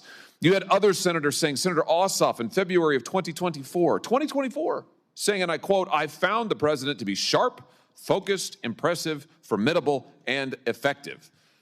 In June 2024, Congressman Jeffries insists Biden was, and I'm quoting again, incredibly strong, forceful, and decisive. Where are they now? They don't want to answer for any of those quotes now. They lied to us for 4 years, and we know they lied. They know they lied. It's why they're not here. They don't want to answer a single question. They can't bear to show their faces in public. And you know what? It's right that they can't do that, because the bill of goods they sold this country, they walked this country right into one of the greatest constitutional crises of our history, And now they are afraid to even show up to admit it. These are people, and this is a party that cannot be trusted with power, that cannot be trusted to tell the truth, the most basic truth. They all changed their tunes after Joe Biden debated President Trump, and the whole world could see he couldn't even form a sentence, that running this guy for president again is a form of elder abuse. My, how they changed their tunes after that. Now they can't even show up in public to talk about it. This is embarrassing. But worse than that, it's dangerous. It is dangerous for this country.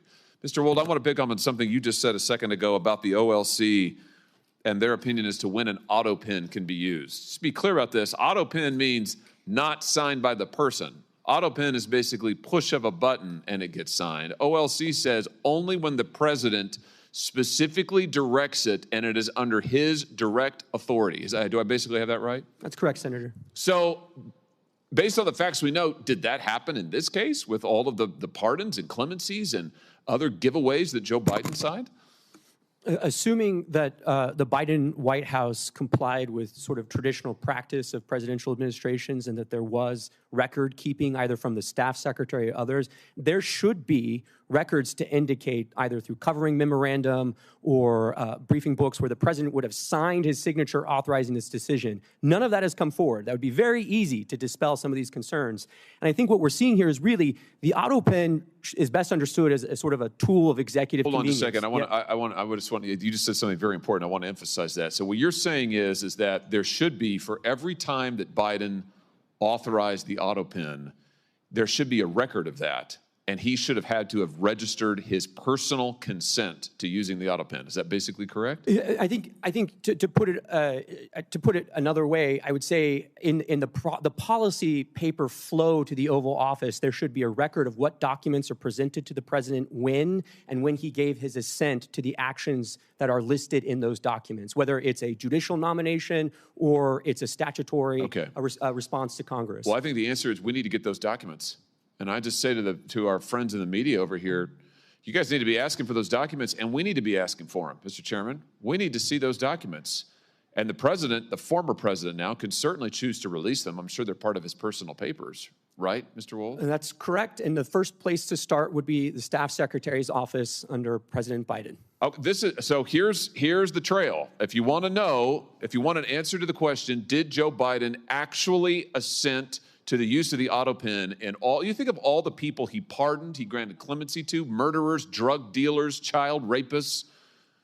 Let's find out, did he actually authorize it? There should be a record of it, is what we've learned today. Thank you for that testimony, Mr. Wold. There should be a record of it. So this is a binary question. It's not, oh, we don't know, gee, it's hard to say. No, actually, we can find out. So right now, today, I call on President Biden, former President Biden and his staff, release the documents.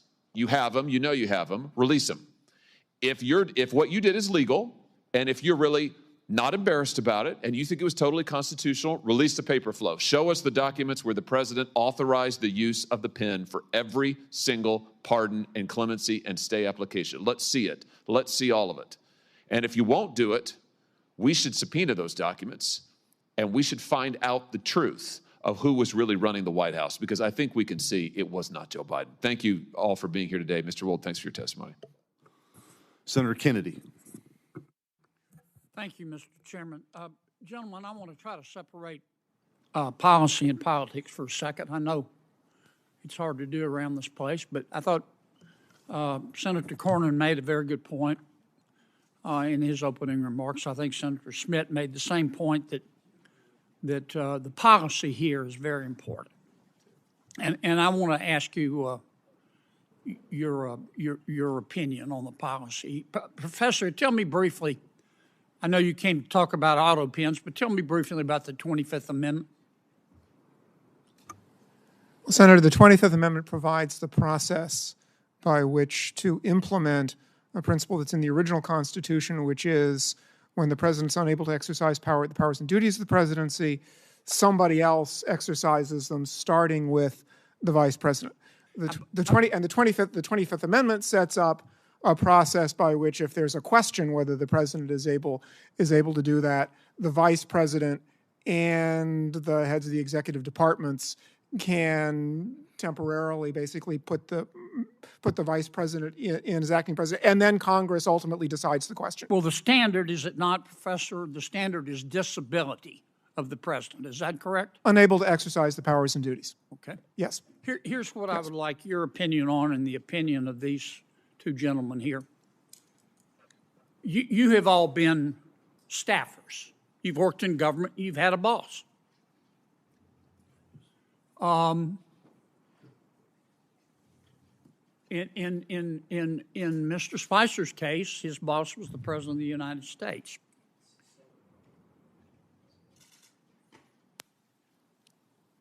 Let's suppose the President, you were using your experience as a staffer. You were working for the President, any President. Hypothetically a President. And let's suppose the President started talking like he was from outer space. Let's suppose the President became fatigued very easily. He couldn't finish a sentence without taking a nap. Let's suppose the President, he was just physically in bad shape, mentally and physically. Mentally, he may or may not have, you're not a doctor, neurodegenerative disease, but physically you can see you could bake a Thanksgiving turkey in the time it takes him to walk across the stage. Do you think, as a member of his staff, what do you think is your moral obligation to say, wait a minute, the President can't do the job anymore? I know you're loyal folks. You believe in your president, this president, whichever president. I'm speaking hypothetically. You're loyal. You want to be a good staffer, but you also have a moral obligation. How do you reach that decision, Professor?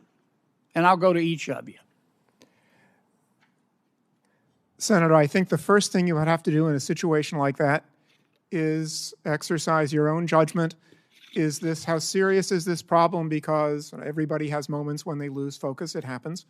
But if somebody thinks this is a really serious problem, I think the first thing to do is the most difficult, which is to say to the President, because the 25th Amendment also provides that the President can say, I'm unable to exercise the powers and duties of my office. And suppose the President That would be extremely says, difficult, but I think it should be look, done. trust me, I can.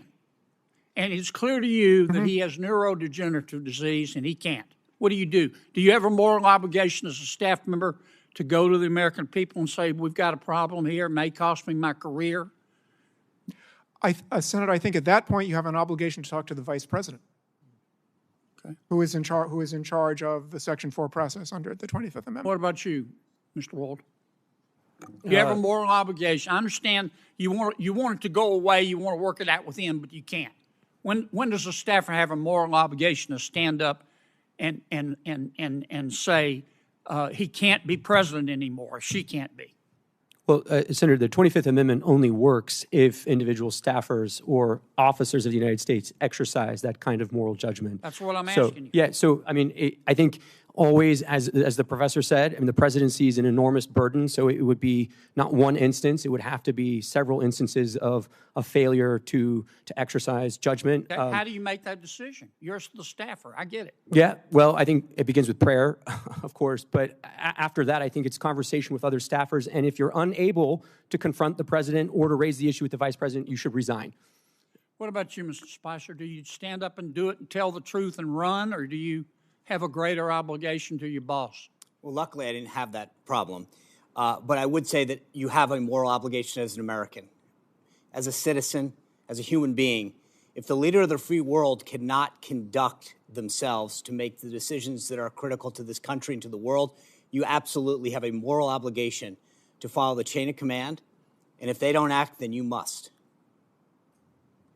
Do either of you gentlemen disagree with that? Professor? Senator, I think acting means talking to the people who have the responsibility or in a position under the Constitution to do something. You like don't the agree with situation. Mr. Spicer? Senator, I'm not sure exactly what he has in mind, other than talking about talking to the people who can make the decision. I'm just trying to ask. You've all been staffers. Suppose you go to everybody you're supposed to go to, and they all say, "My advice to you is to shut up." Do you have a moral obligation as a staffer to say, "Look, this person can't be president of the United States. It isn't policy. He physically can't do it." Senator Kennedy, it's not a question of whether a staffer has that obligation. It's whether you as an American have that obligation, and I think each and every one of us does. Yeah, but you can see it. An American can't. Professor, what do you think? Senator, I think there are situations under which someone in that position should speak publicly, but I also think that the views of a single individual who is not the person who is constitutionally responsible for taking measures should be considered by the public as just the views of of one individual who has some information about the subject. Thank you, Mr. Chairman. Thank you. Senator Tillis. Thank you, Mr. Chairman. Gentlemen, thank you for being here. I actually, the fact that this is in the past kind of reminds me of that scene in Lion King where Rafiki, the andro, hit Simba on the head and said, "Doesn't matter, it's in the past." I hear, I could see where my Democrat colleagues would like to use that argument, but it mattered. And for me, I met President Biden as Vice President Biden when I was sworn in. He literally sworn me in 2015, and I've had several interactions with him over the years. There's no question that there was a significant degradation in his cognitive abilities. Probably the last time I spent much time with him was at a NATO summit. And I do think there are a lot of legitimate questions to be asked about who may have been tending the store, and I believe we should get to the bottom of it. But I want to look to the future. And back when this discussion was going on, I was suggesting the 25th Amendment. We know what the 25th Amendment does. Professor, I'm kind of curious about why, and with due respect to my colleague from Louisiana, this is a hell of a burden to place on a staff. Mr.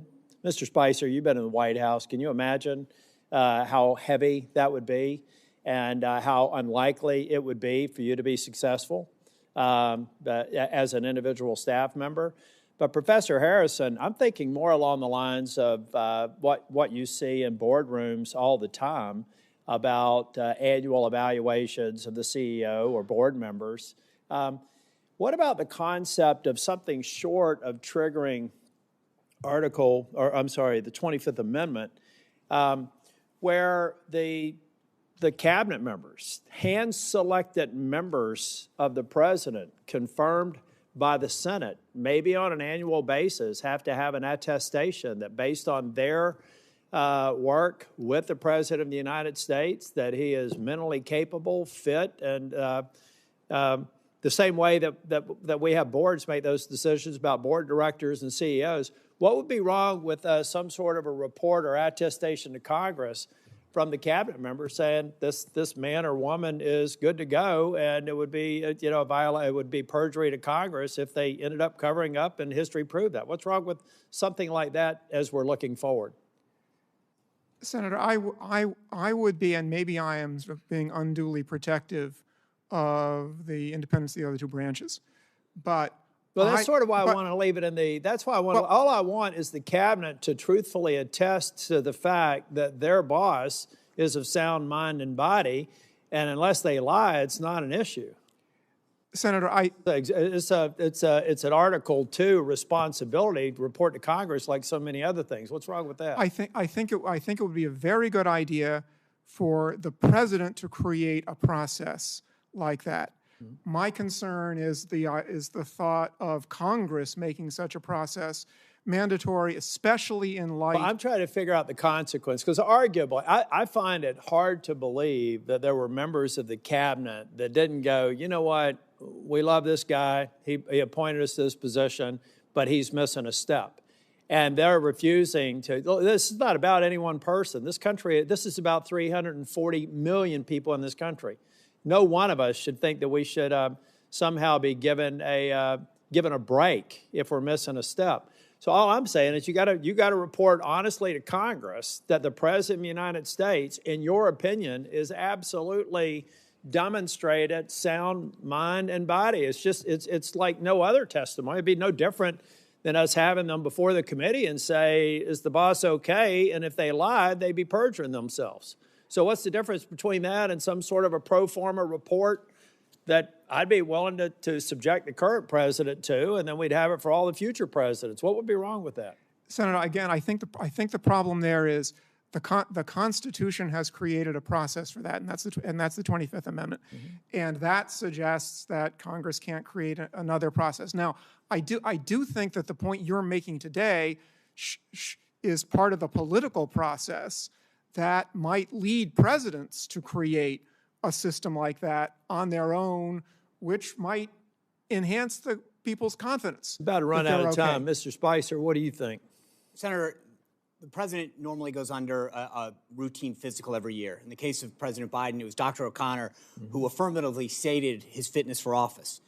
The doctor is probably the most competent person to attest to the president's fitness for office. The doctor should be held accountable for stating in the affirmative that President Biden was fit for office. Thank you. Thank you, Mr. Chair. Thank you. Senator Cruz. Thank you, Mr. Chairman. The Biden administration may go down in history as the most brazen constitutional fraud in American history. A Potemkin presidency fronted by a failing puppet with staffers behind the scenes pulling the strings. This is not political hyperbole. The American people saw it with their own eyes during the June 2024 debate. Numerous times, Biden stood frozen behind the podium, mouth agape, eyes frozen and unblinking. When he did speak, his words were confused and disjointed. I said that night, this is the most consequential presidential debate in history because it will result in one of the two candidates being removed from the ballot. That was exactly right. And following that debate, the Democrats recognized the collapse. They pulled out their knives and took out President Biden like Caesar on the Ides of March. For all of their strutting about, protesting that they support democracy, not a one of them gave a damn about democracy when they pulled Biden off the ballot and dropped Kamala Harris in without a single Democrat primary voter voting for him. And you know what? Not a single Democrat is here today because not a single one of them gives a damn about the fact that they lied to the American people for 4 years. They knew. Every one of them knew that Joe Biden was mentally not competent to do the job. The White House press secretary, she knew when she stood in front of the American people and lied over and over and over again. And they're not here because they can't defend themselves. It wasn't a surprise. For 4 years, the White House hid President Biden from Republican senators, would not let him meet with us. He served 40 years in this body. We all know him. And they deliberately lied. And by the way, Jake Tapper had a bombshell book exposing the incredible scandal that Biden's mental decline was covered up by Jake Tapper. There's a Yiddish word, chutzpah. And that truly is chutzpah. How dare we lie and cover up what we all knew? Now, I have been asked literally 1,000 times by Texans, who was running the country? And I'm going to give you the most terrifying answer. I don't know. I genuinely don't know. And not a single Democrat here cares. The most telling proof of Biden's decline came with the signature of the president, the symbol of executive authority that was outsourced to a machine. Mr. Wold, you're a lawyer who served in the White House counsel's office. You understand the gravity of presidential action. Does the president's signature carry legal and constitutional weight under Article 2? Yes. Is the act of signing an executive order or signing a law or granting a pardon a delegable duty of the president? So in that opinion in 2005 from OLC, they said essentially that an autopen could be used by a subordinate, but the president's determination as to sign the document can never be delegated. Can that authority be transferred to a staffer or machine without the president's explicit authorization? Never. And if you look at the statistics are stunning. In 2021, President Biden issued 78 executive orders. None were signed with an autopen. That first year of the presidency, Biden, I suppose, was relatively lucid, and 78 executive orders he signed by hand. The second year, however, we see the autopen emerge. The first autopen executive order was issued on July 15th, 2022. After that day, 100% of the executive orders issued in 2022 were signed by an autopen. In 2023, Biden issued 24 executive orders. 16 were autopenned.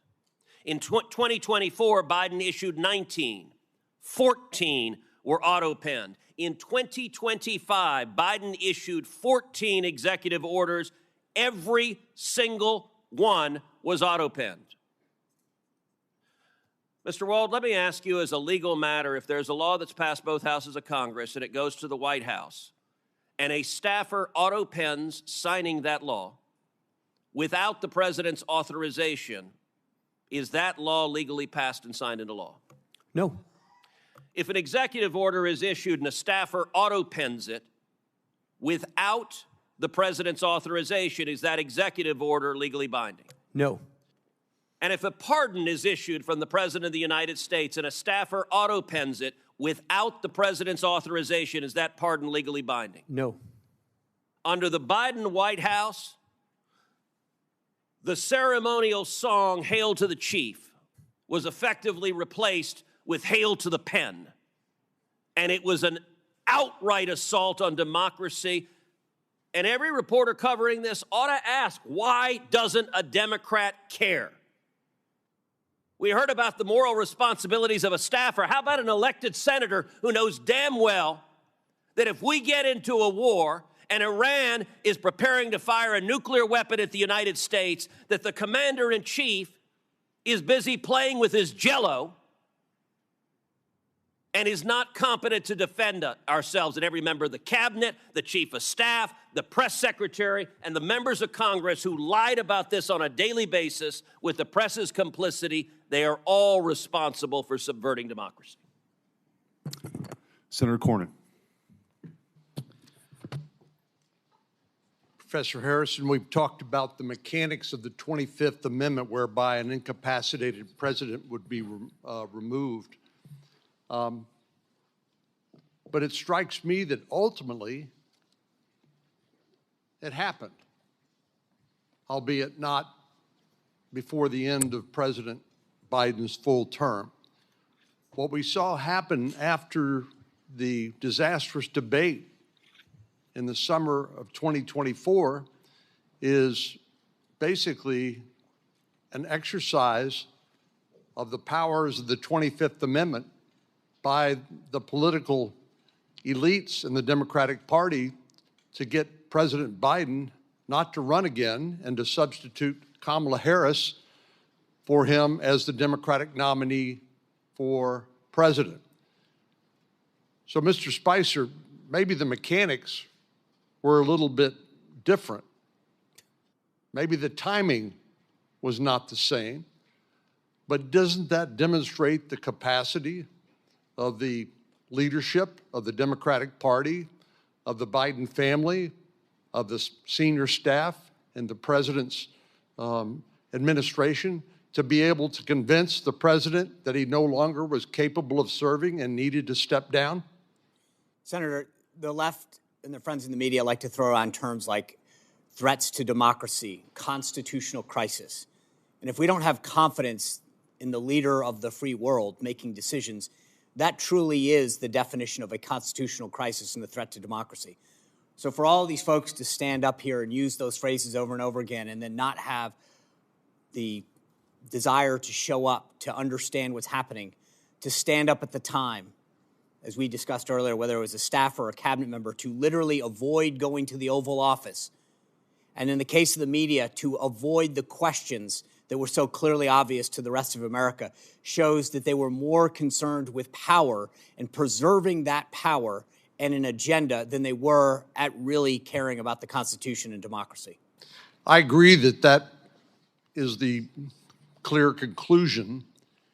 And obviously they decided to do it only at such a time as that ability to wield power was coming to an end.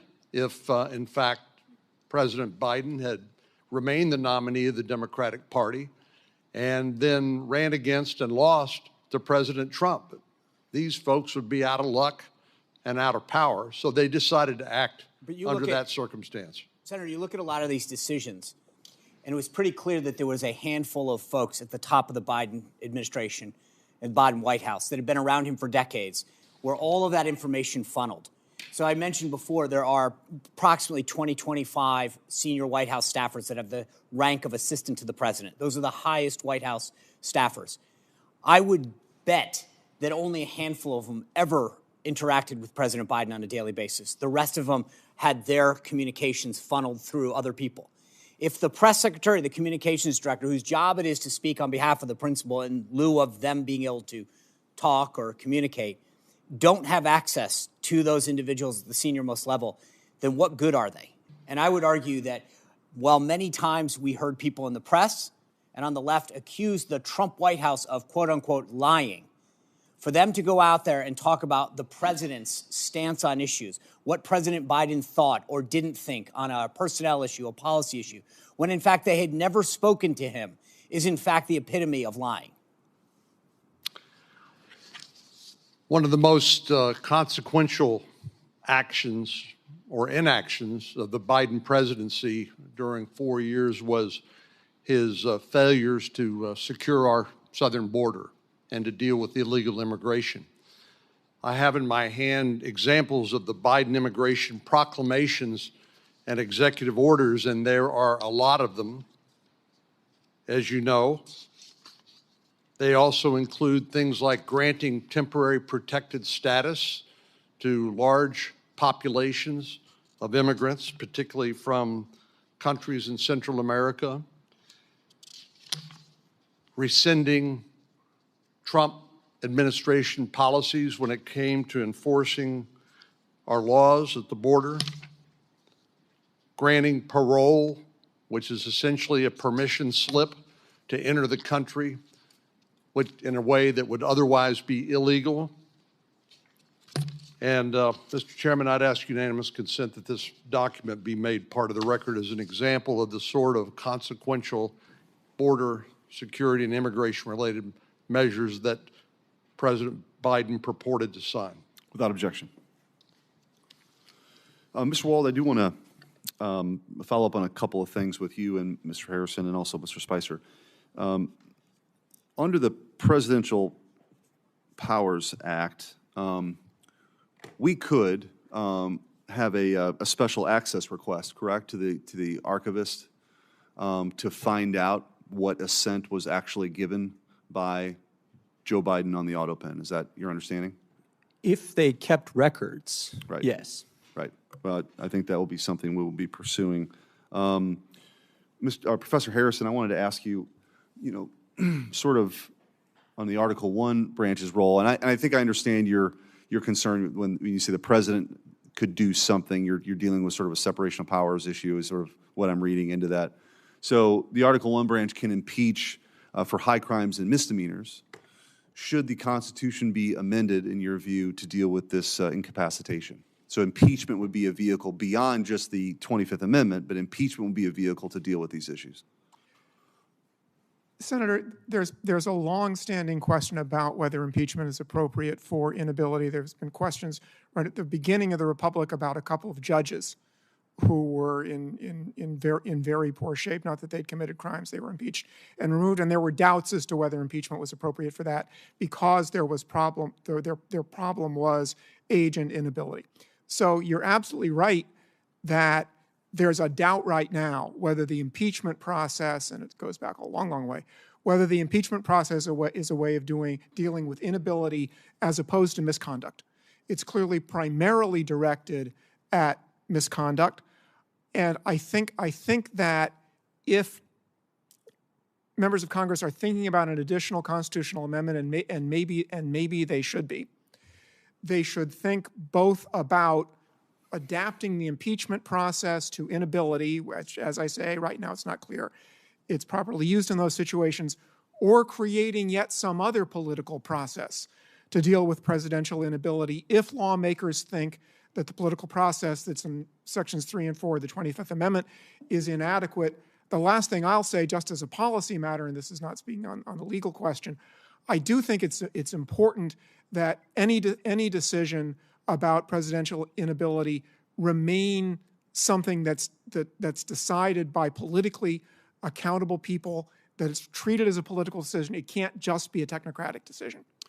Mr. Spicer, you've criticized the corporate media and legacy media folks for sort of lying down here or being complicit because of their, whether it's Trump derangement syndrome or whatever the reason was. Who specifically do you think gets a gold star for lying most profusely and just sort of continuing to cover this up over the years? Sir, that would be like a photo finish. There'd be a lot that would probably right there at first place. They're all culpable. I mean, I read some of the headlines to the committee earlier, the Washington Post, CNN, NBC, where they, without evidence, to use their phrase, went after President Trump's physical and mental acuity, and yet failed to ask similar questions of the White House press office publicly. They failed to cover the stories. I don't think that there's a winner. I think they're all losers. Thank you. And then we'll sort of wrap up here with Professor Harrison and Mr. Wold. So moving forward, we mentioned maybe possibly amending the Constitution or further exploring whether incapacitation is an impeachable, if impeachment's a remedy. What other, in your experience, what other things moving forward could be done to make sure that this scenario that we saw play out over the last 4 years never happens again? Senator, I think the most important thing that can be done is something you're doing right now, which is draw public attention to this problem, and so give presidents an incentive to take steps that will reassure the people that they are sound and able to perform their functions. Mr. Wald.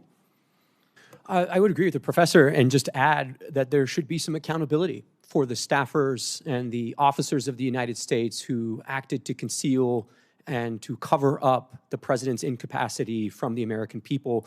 One other issue that's tied up in sort of this bundle of incapacity, impeachment, is also succession, and that's something so many have written about extensively over the years.